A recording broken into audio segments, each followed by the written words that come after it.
All he wanted was a quiet Sunday breakfast, but the cruel words cut deep. "Stay home, Grandpa," they sneered at the aging Marine struggling with his tray. They saw frailty, but Colonel saw a hero. With no words exchanged, she stood. Her silent response wasn't just an act of kindness, it was a recognition of a shared history and a debt of honor that would change the diner's atmosphere forever. The bell above the door of Henderson's diner chimed, a familiar sound on a Sunday morning in this quiet corner of America. Stepping inside, his silhouette framed against the gentle sunlight filtering through the window, was a figure etched with the passage of time and the silent stories of a life lived with purpose. This was Sergeant Major Earl, a proud Marine Corps veteran, his 78 years evident in the deliberate, measured steps he took, each movement a testament to battles fought both overseas and within his own body. A sturdy wooden cane, worn smooth by years of faithful service, was his constant companion, tapping softly on the checkered tile floor as he made his way further into the comforting aroma of brewing coffee and sizzling bacon. He moved with a quiet dignity, a bearing that spoke volumes without uttering a single word. Years of military discipline had ingrained in him a certain way of carrying himself, a silent strength that even age and physical hardship couldn't diminish. His eyes, though bearing the faint lines of time, still held a spark of the unwavering resolve that had defined his years in service. He nodded gently to Maria, the ever-smiling waitress who knew his order by heart, a silent acknowledgement of their long-standing Sunday ritual. Earl preferred the familiarity of his routine, the small comforts that anchored his week. Despite the challenges his aging body presented, he always insisted on carrying his own tray. It wasn't about stubbornness, it was about preserving a sliver of the independence that the Corps had instilled in him, a value deeply cherished by men and women who had once shouldered the responsibility of defending a nation. Today, like countless Sundays before, he carefully placed his cane against the counter, his movements slow but precise, and steadied himself to take on the small but significant task of carrying his breakfast. The diner was comfortably busy, families catching up over pancakes, couples sharing quiet conversations, and a group of younger men, their laughter a bit too loud for the early hour, were gathered in a corner booth. They were clad in matching fishing tournament shirts, their weekend revelry seemingly already in full swing, fueled by pitchers of beer. As Earl navigated the short distance to his favorite sun-drenched window booth, his progress was slow and deliberate, each step a careful calculation to prevent any mishap with his steaming mug of black coffee and the plate holding his 2 over-easy eggs and wheat toast. His focus was unwavering, his gaze fixed on the destination that promised the warmth his aging back craved. It was then that the casual hum of the diner was punctuated by a sharp, insensitive remark. "Look at this one," one of the younger men, a burly fellow named Billy, muttered loudly enough for his companions, and unfortunately for Earl, to hear. "Takes him 10 minutes just to cross the room." His friends chuckled, their laughter echoing with a distinct lack of empathy. Another voice chimed in, laced with a cruel sarcasm, probably faking the limp for the veteran's discount. The ambient noise of the diner seemed to dip momentarily as several nearby patrons, including Maria who was refilling a coffee pot near the kitchen, couldn't help but overhear the callous remarks. A wave of discomfort rippled through the room. A silent acknowledgement of the disrespect being shown to the elderly veteran. Earl, however, gave no outward indication that he had heard the hurtful words. Decades of military training had taught him a stoicism, an ability to weather far greater hardships than the petty cruelty of a few thoughtless individuals. His expression remained unchanged, his focus still on the task at hand. Reaching his booth with his breakfast intact, he finally arrived at his usual spot and began the careful choreography of setting down his tray while maintaining his balance. His hand, bearing the subtle tremor of age, brushed against his fork, sending it clattering to the floor beside his booth. The sound seemed amplified in the sudden hush that had fallen over that corner of the diner. No one moved to offer assistance. For a fleeting moment, Earl paused, considering the fallen utensil and the considerable effort it would take to retrieve it. As he began the slow, painful process of lowering himself, bracing against the edge of the table for support, Billy's voice cut through the silence once more, laced with mockery. "I'd help, but I don't do cosplay." Marines. The barb, dripping with disdain, hung heavy in the air, yet, Earl's face remained a mask of composure. The lines etched on his weathered face spoke of battles fought and sacrifices made, a silent testament to a life of service and resilience. He continued his slow descent, his dignity unblemished despite the palpable disrespect directed his way. Unbeknownst to Billy and his crew, and even to Earl himself, a silent observer had been taking in the entire scene from a booth tucked away in the far corner of the diner. Colonel Samantha Carter, a decorated Marine officer en route to a critical briefing at the Pentagon, had stopped at Henderson's for a quick breakfast. Her pristine uniform, adorned with the silver eagles of her rank, spoke of years of dedication and unwavering commitment. At 45, with 25 years of distinguished military service under her belt, Colonel Carter possessed a commanding presence that didn't require raised voices or forceful pronouncements. Her gaze was sharp, her demeanor one of quiet authority. She had noticed Earl the moment he walked in. A fellow member of the military fraternity, a bond that often transcends generations. As the scene unfolded, Colonel Carter's initial calm demeanor began to shift. Her jaw tightened almost imperceptibly with each snide remark directed at the older veteran. Her untouched coffee sat cooling before her, her uneaten breakfast forgotten. Her attention was entirely focused on the quiet dignity of Sergeant Major Earl and the blatant disrespect being hurled his way. When the fork fell, and no one, least of all the young men who had been so quick with their insults, offered a hand, a flicker of something resolute ignited in her eyes. A silent decision was being made, one that would soon shatter the uncomfortable stillness of Henderson's diner. It was at that precise moment, as Earl's calloused hand reached towards the fallen silverware, that the subtle shift in Colonel Carter's posture became a deliberate movement. Her chair scraped softly against the floor as she rose, her movements unhurried yet imbued with a quiet sense of purpose. There was no dramatic flourish, no raising of her voice, just a resolute action that drew the attention of the entire diner.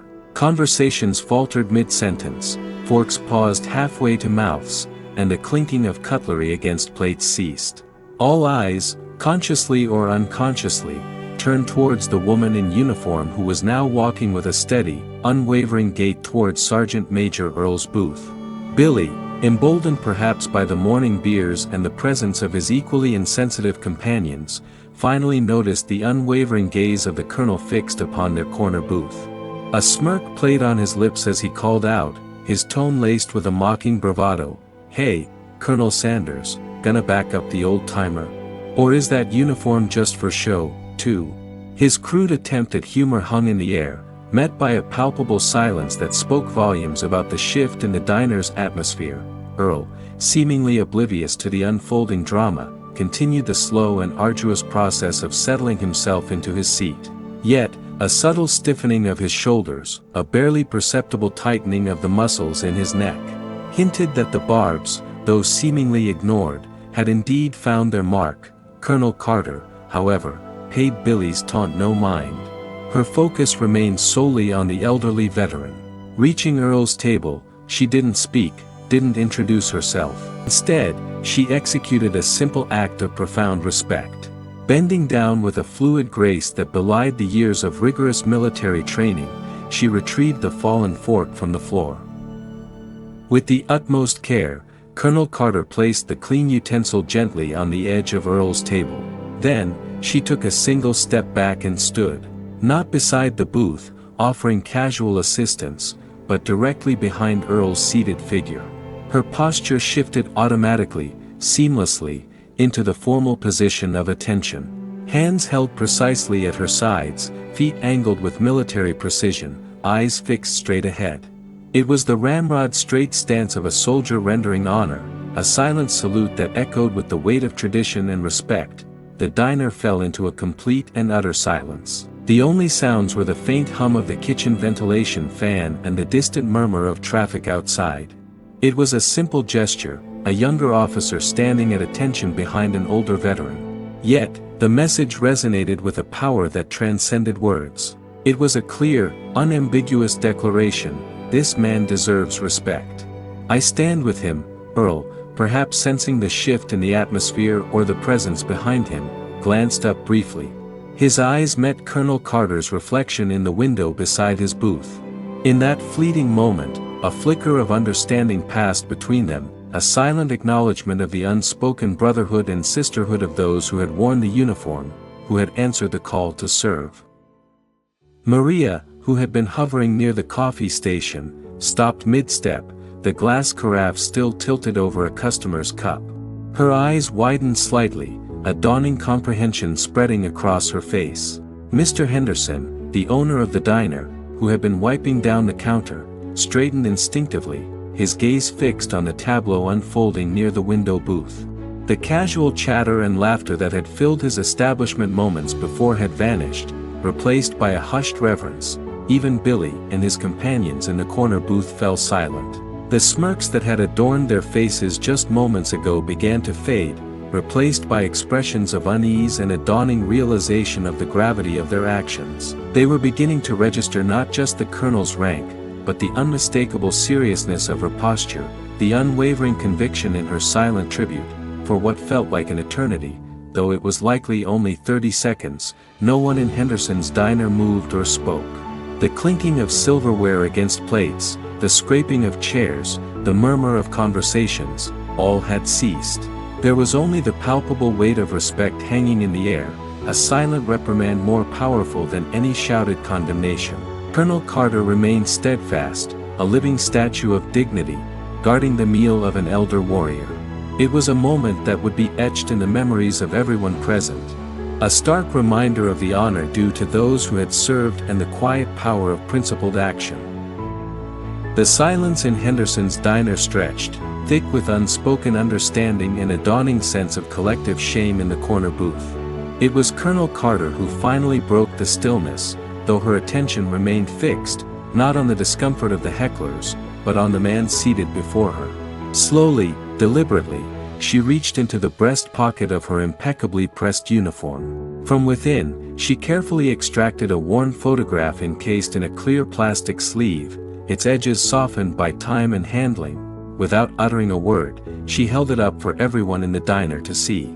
The photograph, its colors faded to a sepia-toned hue, depicted a much younger Sergeant Major Earl. His face streaked with mud and what might have been blood, his eyes reflecting a fierce determination as he led a group of Marines through dense jungle terrain. Even in the grainy image, his bearing was unmistakable, the quiet strength, the unwavering focus. And then, Colonel Carter spoke.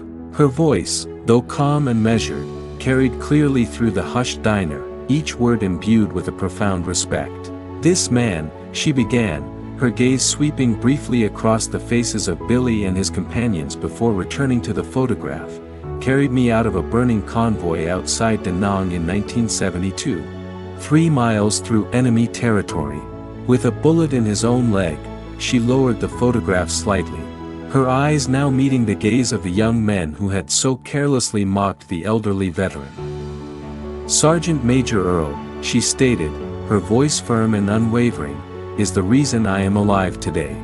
The reason I was able to have a family. The reason I wear this rank." Earl, throughout this revelation, remained focused on his breakfast, his hand still resting on his fork. There was no surprise on his face, no outward display of emotion. This was not a story he had shared with the staff at Henderson's, not out of false modesty, but because some memories are deeply personal, belonging to the quiet corners of the past. They are burdens carried silently, honors lived without fanfare. A palpable wave of discomfort washed over the corner booth. Billy shifted uncomfortably in his seat, his bravado completely deflated. "We didn't know," he stammered, his voice barely above a whisper. Colonel Carter's response was simple, devoid of accusation, yet carrying the weight of undeniable truth. "You didn't ask."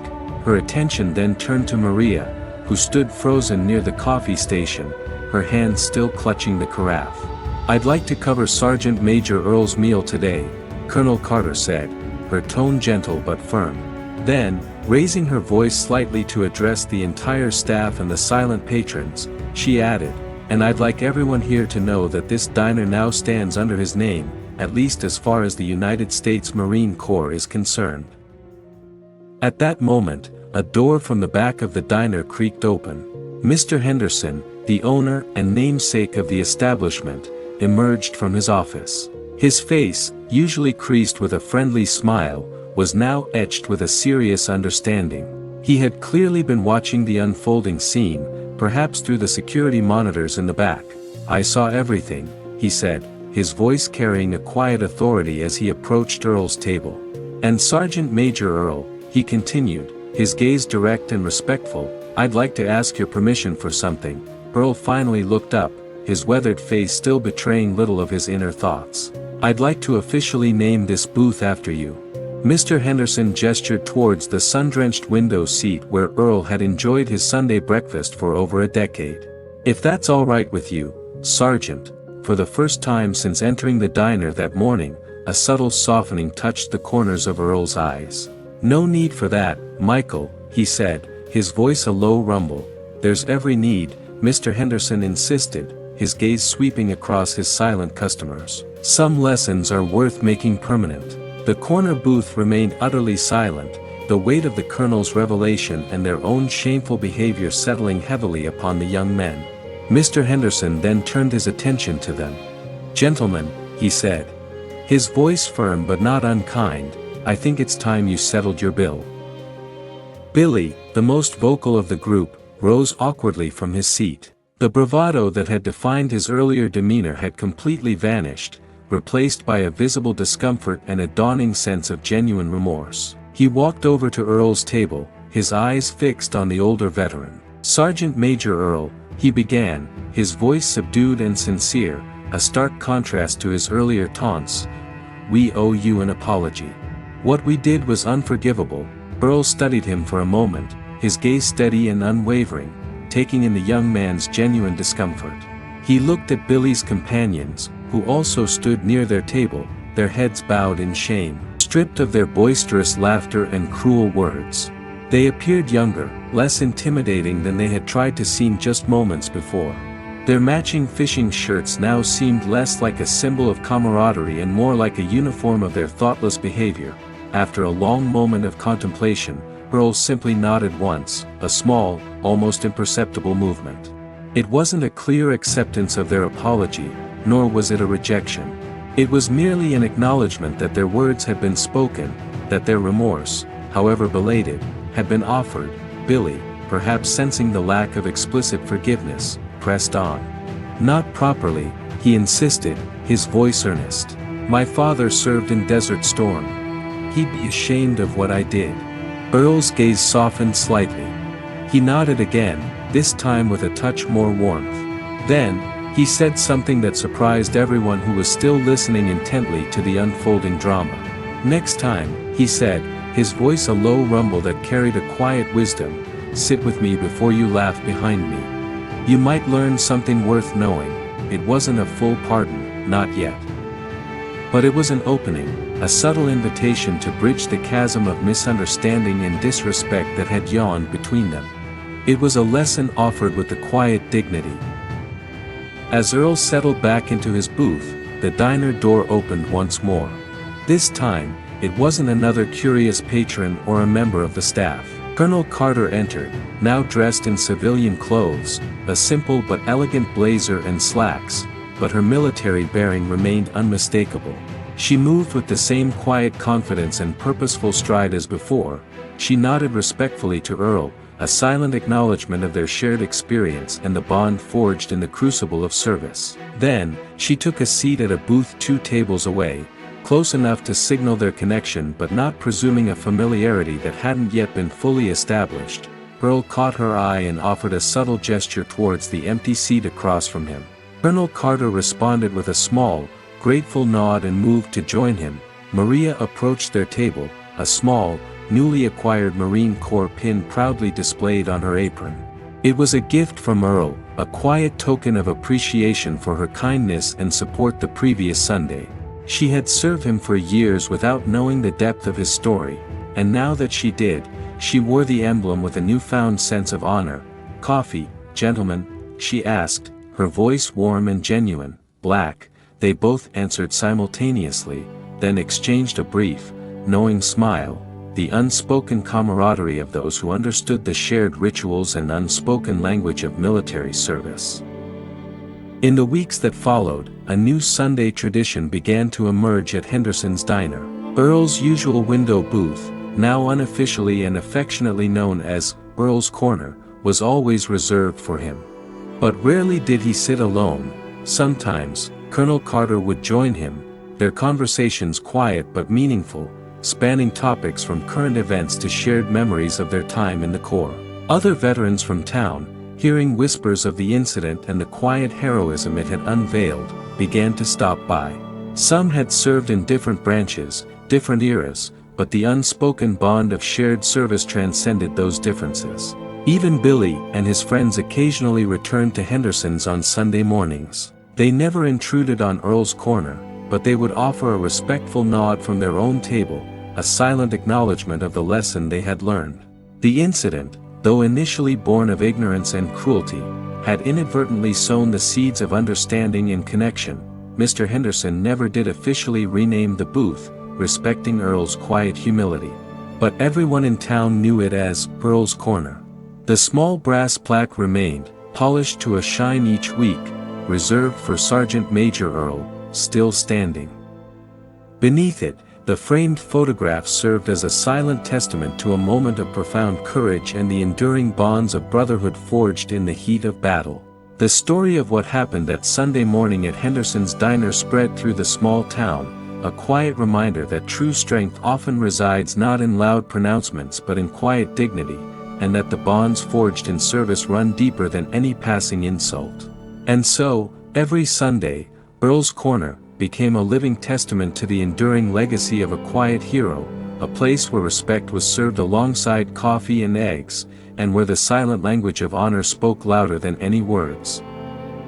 The quiet transformation of Henderson's diner on Sunday mornings became a subtle but powerful testament to the enduring impact of a single act of respect.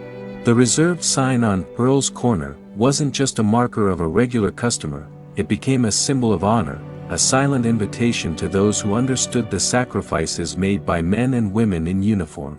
The framed photograph beneath it served as a constant reminder, a visual echo of a moment in time when courage and selfless service transcended the noise of everyday life. One Sunday, a few months after the initial incident, a young man in his early 20s, wearing a faded baseball cap and a slightly hesitant demeanor, approached Earl's Corner. He hadn't been present on that pivotal morning, but he had heard the story, circulating through the town like a quiet legend. He introduced himself as David, and with a touch of nervousness, explained that his grandfather had served in the Marines during the Korean War. He simply wanted to sit for a while in a place that held such profound respect for a fellow veteran. Earl, with a gentle nod and a warm smile, welcomed him. David became a regular, often arriving early to help Earl with his coat or his cane, his quiet presence a testament to the ripple effect of Colonel Carter's simple act. He listened intently to Earl's stories, not just of combat, but of camaraderie, of the bonds forged in shared hardship, of the quiet moments of humanity amidst the chaos of war. Through Earl's recollections, David began to understand the weight of his grandfather's service in a way history books could never convey. Colonel Carter, whenever her schedule allowed, continued to join Earl for breakfast. Their conversations deepened, moving beyond their military experiences to encompass their families, their hopes for the future, and their reflections on the ever-changing landscape of the nation they had both served. They found a common ground not just in their shared military history, but in their shared humanity, their understanding of the sacrifices that often go unseen and unacknowledged. Maria, her Marine Corps pin a permanent fixture on her apron, treated Earl with an even greater degree of care and respect.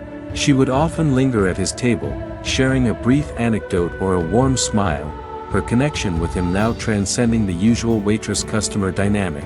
Mr. Henderson, too, would stop by, sharing local news or a friendly joke, his respect for Earl evident in every word and gesture. Even Billy and his friends, though they never sat at Earl's Corner, would offer a respectful nod whenever they saw him in the diner. The initial arrogance had been replaced by a quiet humility, a dawning awareness of the depth of character they had so carelessly mocked. The lesson Earl had offered that day, to seek understanding before judgment, had clearly taken root. One Sunday, almost a year after the incident, Billy approached Earl's corner once more. This time, he wasn't hesitant. He asked if he could join Earl and David for coffee.